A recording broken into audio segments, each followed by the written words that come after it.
What are you making? Oh, pot of gold. I might have given it away.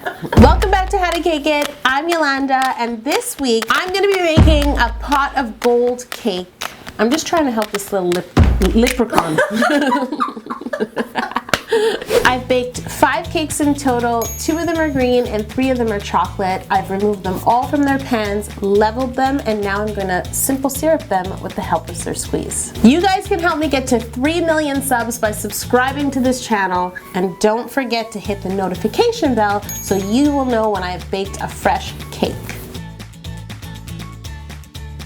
Once the simple syrup is soaked in, it's time to fill these cakes. No, I think these are a little too chic. I'm going to take them off and change into something a little more subtle. Okay.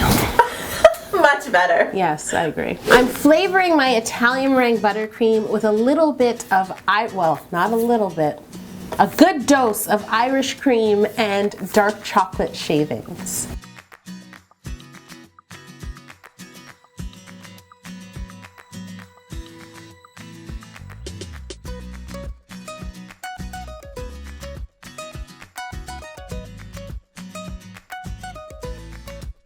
I'm going to fill my cakes alternating the colors of my cake. So I begin with chocolate, Bailey's buttercream, green cake, Bailey's buttercream, chocolate cake, Bailey's buttercream, green cake, Bailey's buttercream, chocolate cake.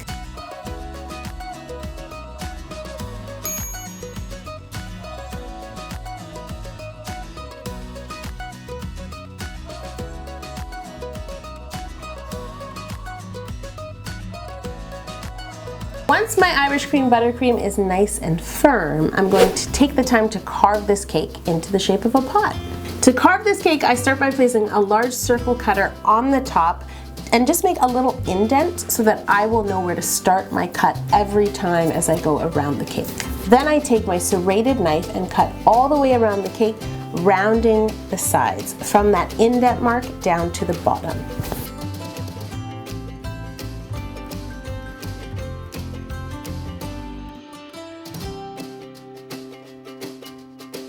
It's crumb coat and chill time. Once I'm happy with my shape, I crumb coat the entire outside of my cake using my plain Italian meringue buttercream. There was like a tiny bit of Bailey's buttercream left, but I took care of that.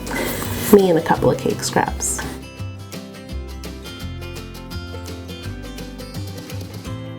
If you want to watch my other St. Patrick's Day cakes and get some ideas for recipes, I have a St. Patrick's Day playlist right over here. Ooh, that is perfect. Really? Yeah. My crumb coat is set. It's time to ice my cake once again with Italian meringue buttercream, getting it as smooth as possible. Now I'm going to chill my cake again and prepare it for fondant. I need to roll out a piece of black fondant large enough to drape over this cake.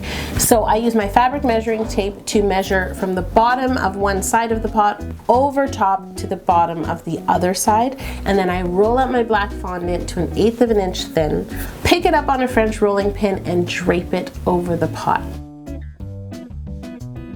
As soon as I get it onto the cake, I start to smooth immediately using my hands. You really want to make sure to press the fondant in on the top sides of the cake, because if you leave it for too long, the weight of the draped fondant will actually pull and tear the fondant. And you're kind of trying to push the air out from underneath as you smooth the fondant onto the cake.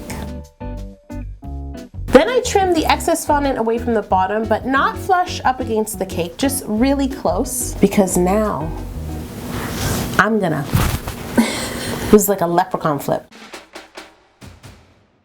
So let us pretend my little friend is my pot of gold cake. Do you mind? Okay, good. And this is what I did. Is he all right?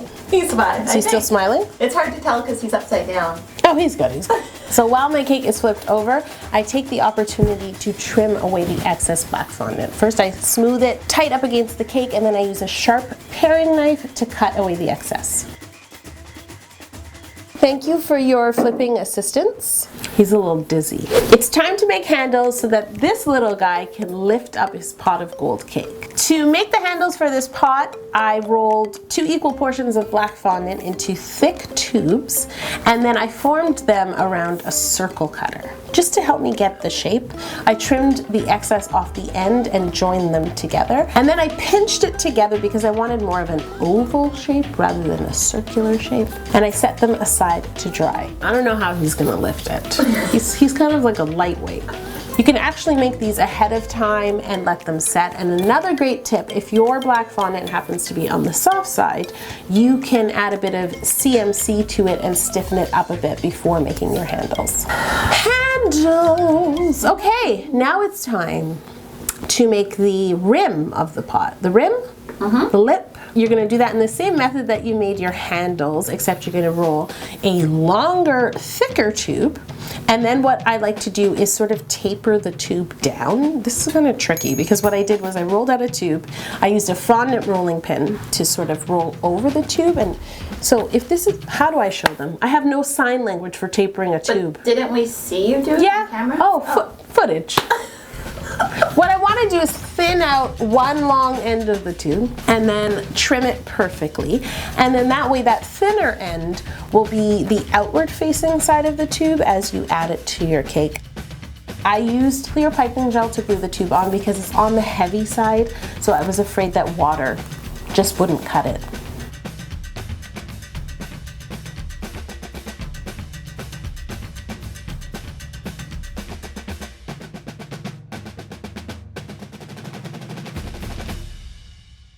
I am feeling like this pot of gold doesn't look dark cauldron-y enough. Cauldron-y. Yeah. I'm trying to just conjure up the cauldron effect.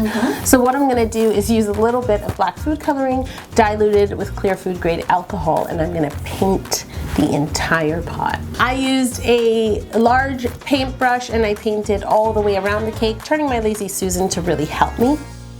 Now that the paint is dry, I am attaching the handles to the pot. I need to roll out a bit more of my black fondant to create some bands that will hold the handles to the cake.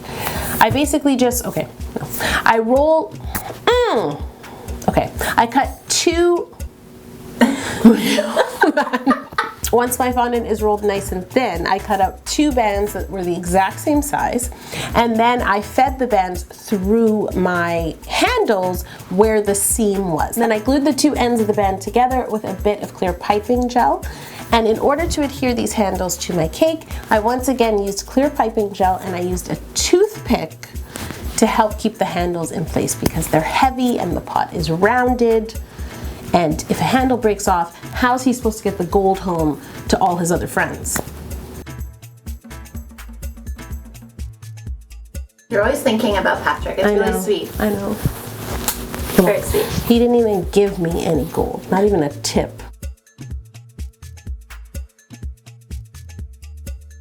Once my handle is secure, I'm going to use a small round piping tip to just make 2 indents on each of the handles that look like, I don't know what it would be called, where the pot was welded together. The cauldron rivets. I tried. The pot looks cauldron-y, but the handles, not so much. So I'm going to use the leftover paint that I made before and paint the whole pot, including the handles, one more time. In addition to celebrating St. Patrick's Day with this cauldron-y cake, we're also having a St. Patrick's Day Get Lucky sale at howtocakeit.com. No, this hat is not for sale. This is an original, designed by Patrick. Thank you.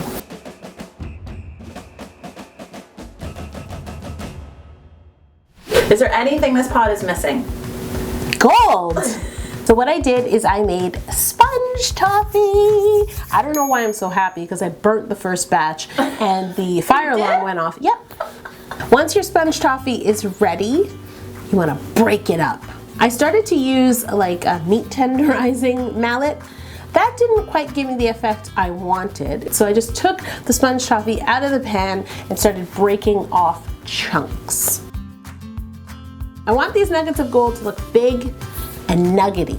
Then I placed all of my sponge toffee nuggets into a big bowl, and I sprinkled on some edible gold luster dust and tossed it in the gold.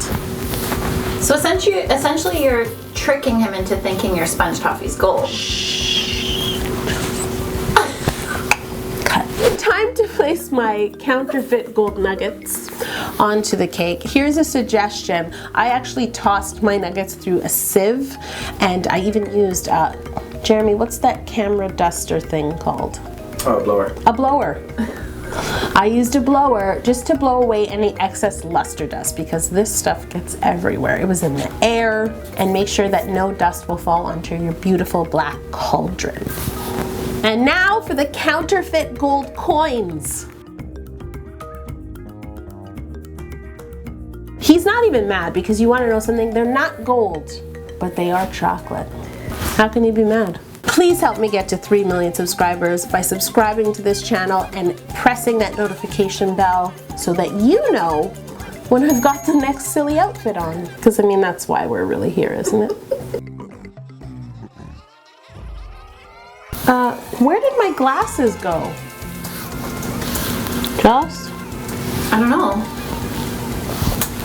Oh. You.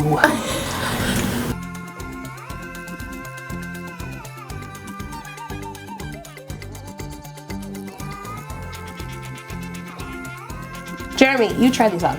Ah! Oh yeah, that looks good. That looks great. That looks good. Do I look better? It is like looking through green blinds, basically. It is, I'm telling you. It's like window blinds.